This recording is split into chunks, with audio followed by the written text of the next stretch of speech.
Bismillahirrahmanirrahim. Assalamualaikum warahmatullahi wabarakatuh. Dan selamat siang. Salam sejahtera untuk kita semua.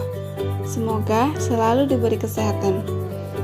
Baik, saya Mutia Tasya Aulia dari kelompok 2 bersama teman-teman kelompok saya, yaitu Risma, Reski Ramadhani, Friska Ranti Tandung, dan Berliani Mutiara Utina akan memaparkan video kami mengenai antihipertensi dan diuretik. Sebelum kami memaparkan video, kami mohon kepada teman-teman untuk tetap mengaktifkan kameranya dan selamat menyimak.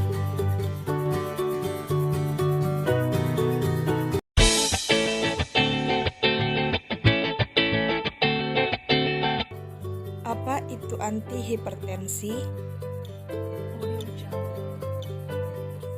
Obat antihipertensi adalah obat yang digunakan untuk menurunkan tekanan darah tinggi hingga mencapai tekanan darah normal. Obat antihipertensi merupakan senyawa yang digunakan untuk pengobatan hipertensi, suatu kondisi di mana tekanan sistolik lebih besar dari 160 mmHg atau tekanan diastolik lebih besar dari 90 mmHg. Hipertensi ringan bila tekanan diastol 90 sampai 104 mmHg, moderat 105 sampai 115 mmHg, dan berat lebih dari 115 mmHg. Penggolongan dan mekanisme kerja obat antihipertensi. Yang pertama yaitu diuretik. Mekanisme kerja diuretik secara umum yaitu meningkatkan sekresi natrium, klorida, dan air sehingga mengurangi volume plasma dan cairan ekstrak sel, sehingga menurunkan kardial output dan tekanan darah. Yang kedua yaitu angiotensin converting enzyme inhibitor atau ACE inhibitor. Mekanisme kerja ACE inhibitor yaitu menghambat angiotensin 1 menjadi angiotensin 2. Angiotensin 2 menyebabkan fase kontraksi yang menstimulus sekresi aldosteron. Penelitian menyatakan ACE inhibitor menurunkan tekanan darah pada pasien dengan aktivitas plasma renin normal. Golongan yang ketiga yaitu angiotensin 2 reseptor blocker atau ARB. Mekanisme kerja pada ARB yaitu langsung memblok reseptor angiotensin 2 tipe 1 atau AT1, di mana reseptor ini mempengaruhi vasokonstriksi, pelepasan aldosteron, aktivitas simpatik, dan pelepasan hormon antidiuretik. Golongan yang keempat yaitu golongan beta blocker.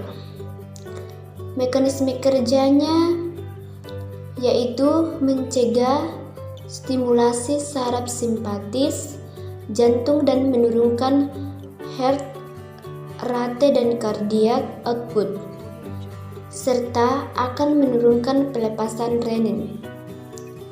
Golongan yang kelima, calcium channel blocker atau biasa disingkat dengan CCB. Mekanisme kerja dari CCB yaitu menghambat jalan masuknya kalsium masuk ke dalam sel otot polos arteri sehingga menurunkan nilai afterload dari jantung. Golongan yang keenam yaitu vasodilator. Mekanisme kerja dari vasodilator yaitu relaksasi langsung pada otot polos arteriolar sehingga dapat menurunkan tekanan darah arteri dan juga mengurangi gangguan pada kontraktilitas miokardial. Kapan seseorang dikatakan hipertensi? Menurut WHO, batas tekanan darah seseorang dikatakan hipertensi apabila tekanan sistolik lebih dari 140 mmHg dan tekanan diastolik 90 mmHg pada orang yang tidak menderita diabetes mellitus. Sedangkan pada penderita diabetes mellitus dan jantung, tekanan darah penderita hipertensi di bawah 130 per 90 mmHg.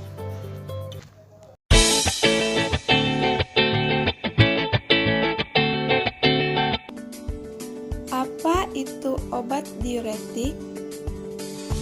Diuretik adalah obat yang bekerja pada ginjal untuk meningkatkan ekskresi air dan natrium klorida. Secara normal, reabsorpsi gula dan air dikendalikan masing-masing oleh aldosteron dan vasopressin atau hormon antidiuretik.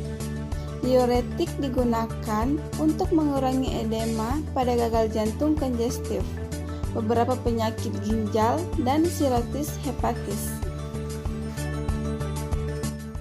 Penggolongan dan mekanisme kerja obat diuretik, yakni yang pertama, diuretik tiazida. Diuretik tiazida menghambat reabsorpsi NaCl dari sisi luminal sel epitel tubulus distal. Tiazid memiliki aksi yang lebih rendah dari loop diuretik karena NaCl yang diserap oleh tubulus distal sedikit jumlahnya, hanya sekitar 10% dari NaCl yang tersaring dari tubulus proksima, seperti hidrolokortiazida, kortalidon, klorotiazida, indapamid, dan metalazon. Yang kedua, diuretik hemat kalium. Diuretik hemat kalium mencegah sekresi dengan melawan efek aldosteron pada tubulus distal dan korteks tubulus kolektivus. Diuretik hemat kalium tidak terlalu poten bila digunakan dalam terapi tunggal seperti amilorid, spironolakton, triamteren, dan yang ketiga, diuretika loop. Diuretika loop menghambat aktivitas importer Na+ atau K+ atau 2Cl- di lengkung Henle. Obat ini digunakan terutama pada pasien hipertensi dengan CKD dan edema berat seperti furosemid, bumetanid, asam etakridat, dan torsenid. Praktikum antihipertensi dan diuretik. Adapun alat dan bahan yang digunakan adalah air suling, aqua pro injection, NaCMC 1%, alkohol 96%, kapas, spoid oral, spoid injeksi, hidroklortiazid, propranolol HCl, furosemid, spironolakton, dan clonidin. Adapun prosedur kerja percobaan antihipertensi, pertama, mencit dibagi menjadi 3 kelompok. Kemudian, tiap mencit diinduksi dengan adrenalin secara peroral. Setelah 30 menit, mencit 1 diberi NaCMC 1% secara peroral. Mencit 2 diberi propanolol dan mencit 3 diberi clonidin secara peroral. Kemudian diamati telinga mencit pada menit ke-15, 30, 45, dan 60.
free. Just graduated fresh on campus.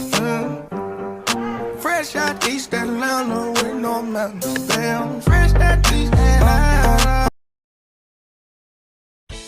Selanjutnya, prosedur kerja percobaan diuretika. Pertama, mencit dibagi menjadi 3 kelompok. Kemudian, mencit pertama diberi hidroklortiazid secara peroral. Mencit kedua diberi furosemid secara peroral dan mencit tiga diberi spironolakton. Kemudian, dihitung volume urin mencit pada menit ke-15, 30, 45, dan 60.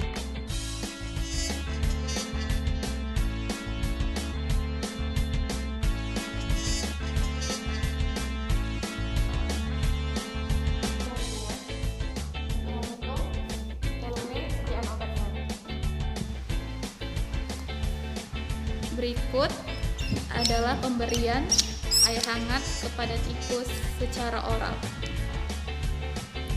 sebanyak 8 ml.